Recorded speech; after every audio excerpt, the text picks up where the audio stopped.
नेहरू शिक्षा महाविद्यालय हिंडौन सिटी राजस्थान की ऑनलाइन क्लास में पुनः एक बार सभी प्रशिक्षणार्थियों का हार्दिक स्वागत है। आज हम सब लोग अध्ययन करेंगे प्रस्तावना, संविधान का दर्शन।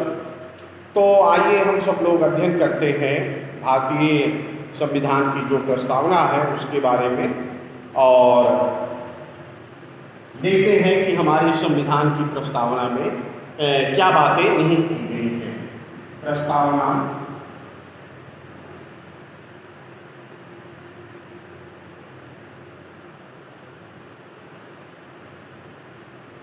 संविधान का दर्शन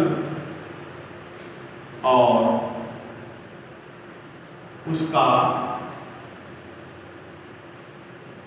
आधार तत्व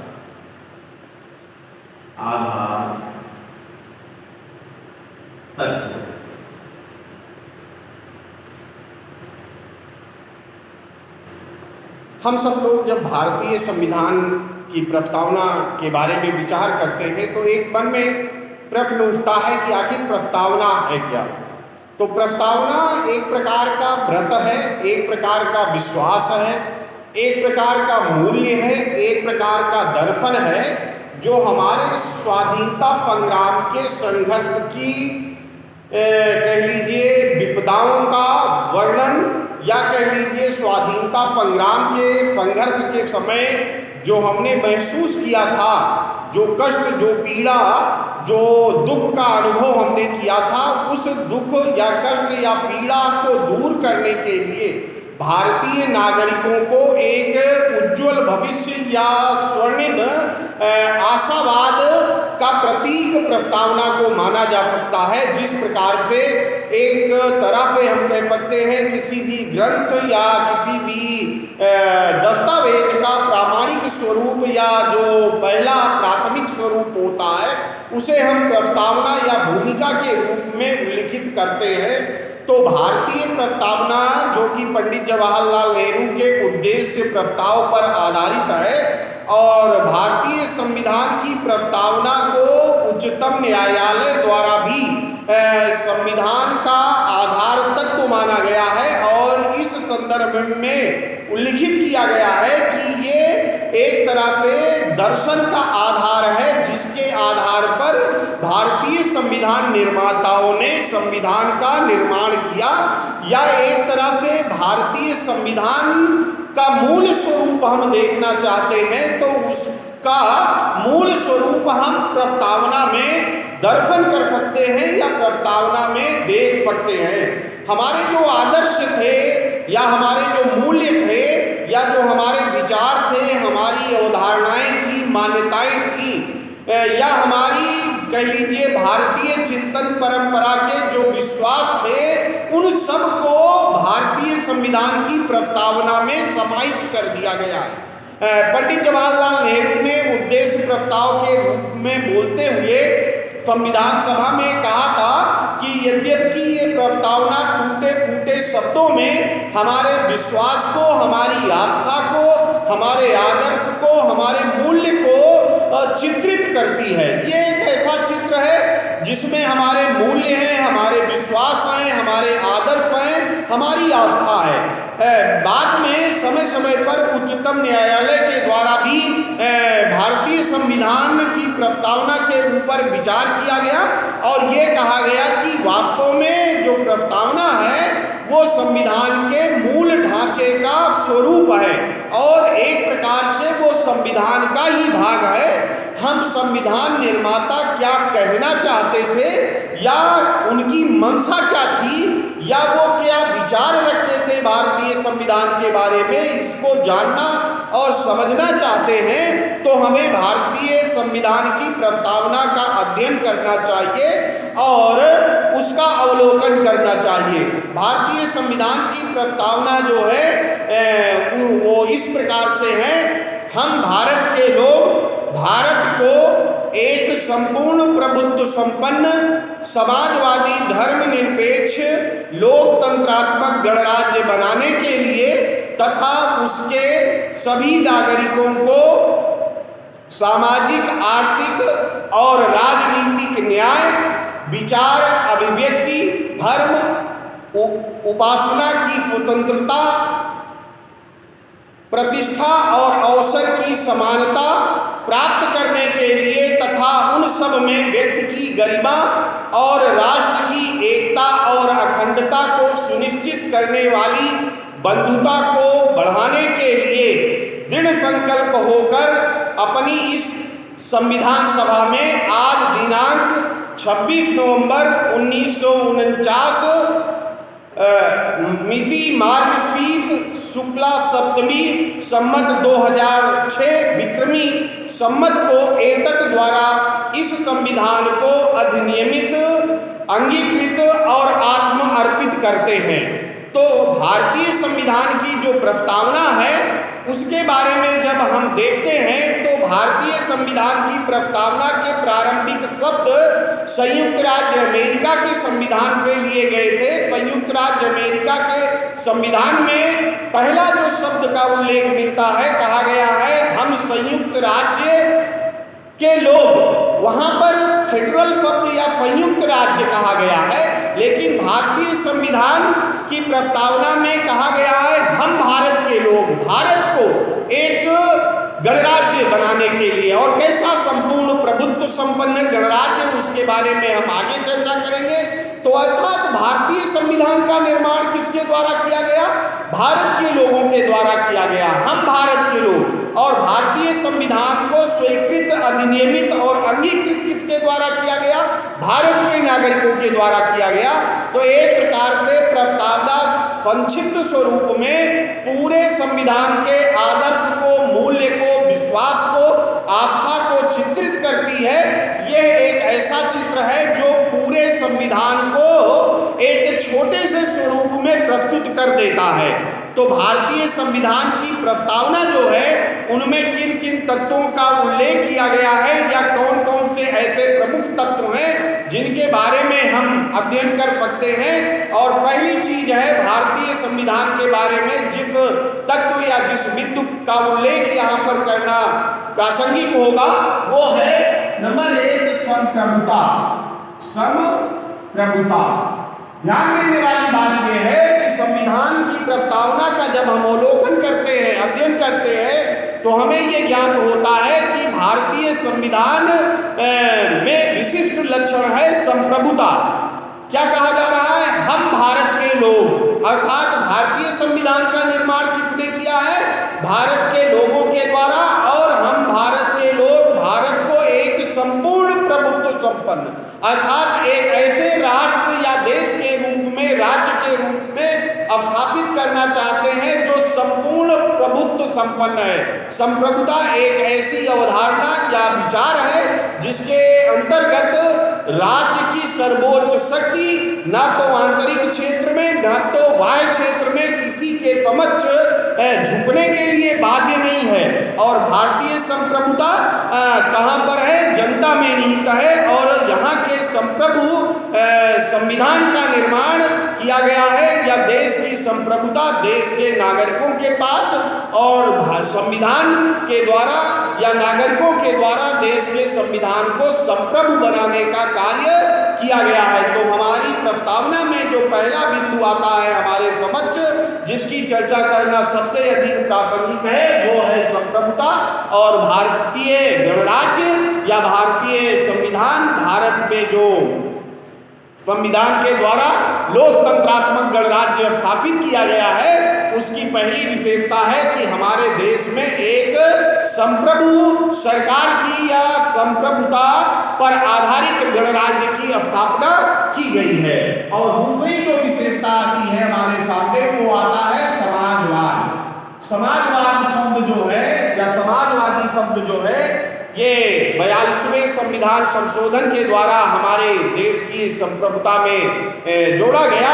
समाजवाद से तात्पर्य है, यद्यपि मूल रूप में समाजवाद एक ऐसी विचारधारा मानी जाती है जिसमें उत्पत्ति और वितरण के साधनों पर समाज का अधिकार होता है। तो यहाँ पर हमारा आशय या प्रस्तावना में समाजवाद पे तात्पर्य है कि देश के संसाधनों पर देश के नागरिकों का, देश का ही अधिकार है। और देश में समाजवाद के द्वारा स्तर पर ऊपर उठाने का या सबको एक प्रकार से कह लीजिए तो सबकी आवश्यकताओं को पूरा करने का प्रयत्न किया जाएगा। और इसके पश्चात आता है तीसरा बिंदु जिसकी चर्चा यहाँ पर करना प्रासंगिक होगा, वो है पंथ निरपेक्षता। पंथ निरपेक्षता, भारतीय संविधान की प्रस्तावना में पंथ निरपेक्षता शब्द भी जो है बहुत ही महत्वपूर्ण है और जो कि 42वें संविधान संशोधन द्वारा प्रस्तावना में जोड़ा गया।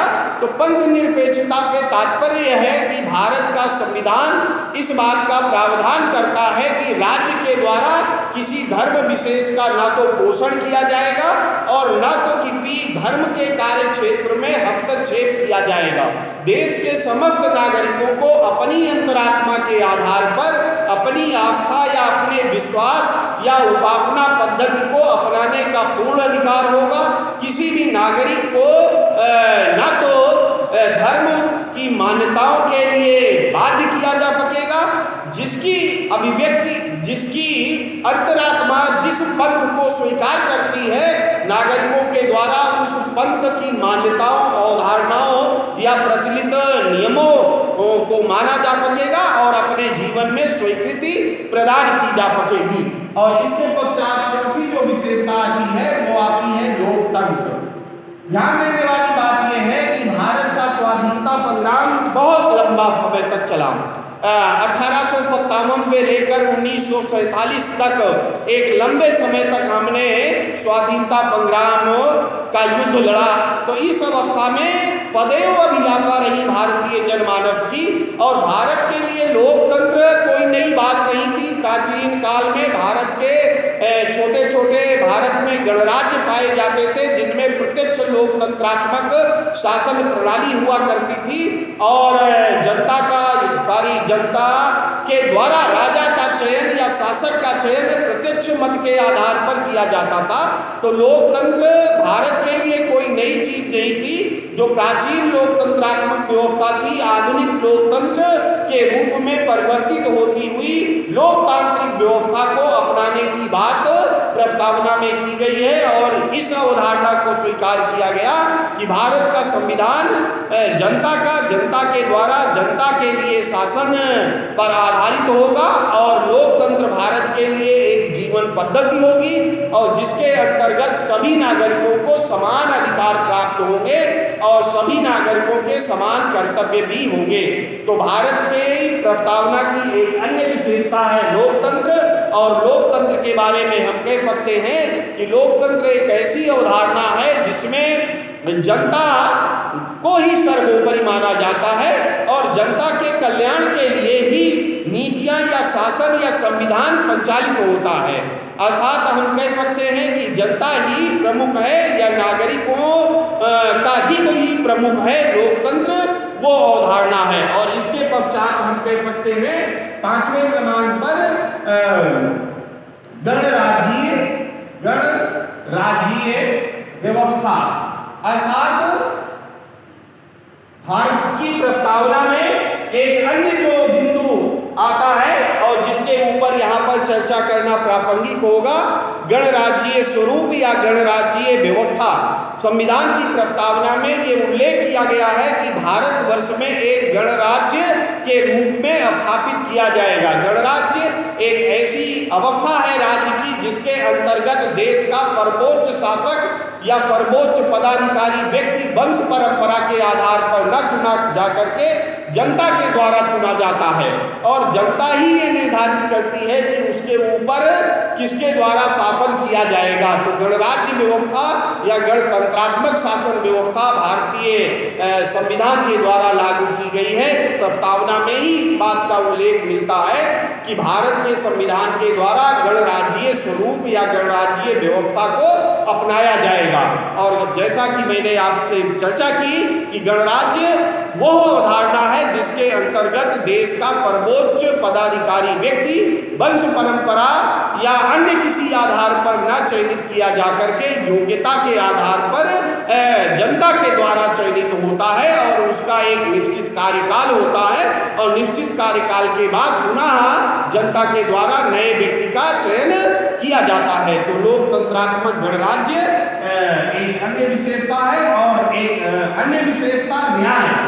न्याय के बारे में हम कह सकते हैं कि हमने उपनिवेश शासन के दौरान देखा था कि भारतीयों के लिए ही हमारे देश में कुछ ऐसे स्थल होते थे जहां पर हमारा प्रवेश करना वर्जित कर दिया जाता था। कहा जाता था कि Indian and dogs are not allowed, अर्थात भारतीय और कुत्तों का प्रवेश यहाँ पर निषेध है। हमारे ही देश में हमारे ऊपर नस्ल भेद के हम शिकार होते थे।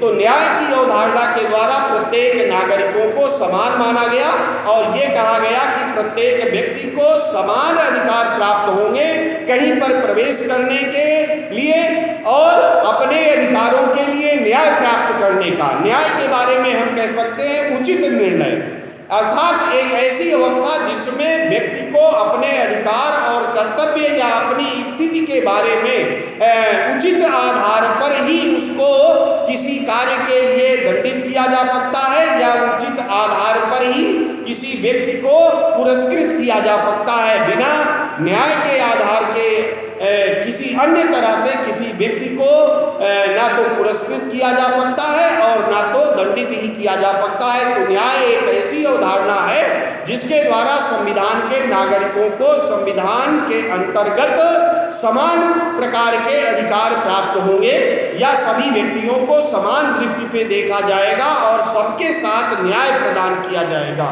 और न्याय के बारे में कहा जा सकता है कि न्याय एक ऐसी अवस्था है जो शीघ्र अतिशीघ्र प्राप्त होनी चाहिए। न्याय प्राप्त करने में या प्रदान करने में विलंब नहीं किया जाना चाहिए, क्योंकि यदि न्याय देने में देरी की जाती है तो ये भी एक प्रकार का अन्याय ही है। आइए हम सब लोग अगले बिंदु पर चलते हैं और अगला बिंदु है हमारा स्वतंत्रता। भारतीय संविधान की प्रस्तावना में इस बात का उल्लेख है कि सभी नागरिकों को स्वतंत्रता प्राप्त है।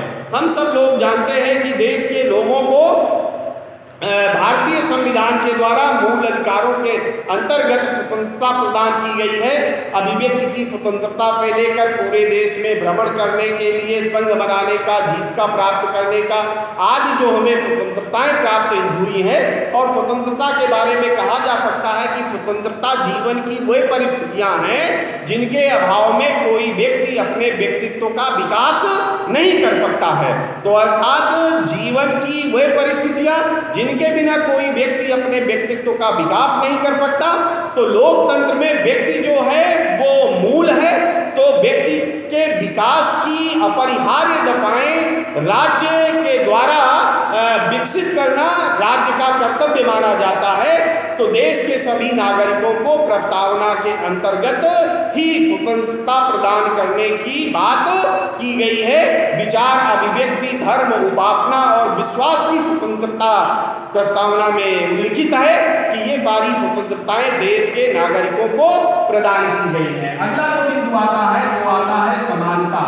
ध्यान देने वाली बात यह है कि जब हम उपनिवेशवादी शासन के अंतर्गत शासित होते थे तो हमारे साथ समानता का व्यवहार नहीं किया जाता था और हम अपने ही देश में कह लीजिए तो शासित वर्ग के द्वारा उपेक्षित होते थे, तिरस्कृत होते थे, अपमानित होते थे।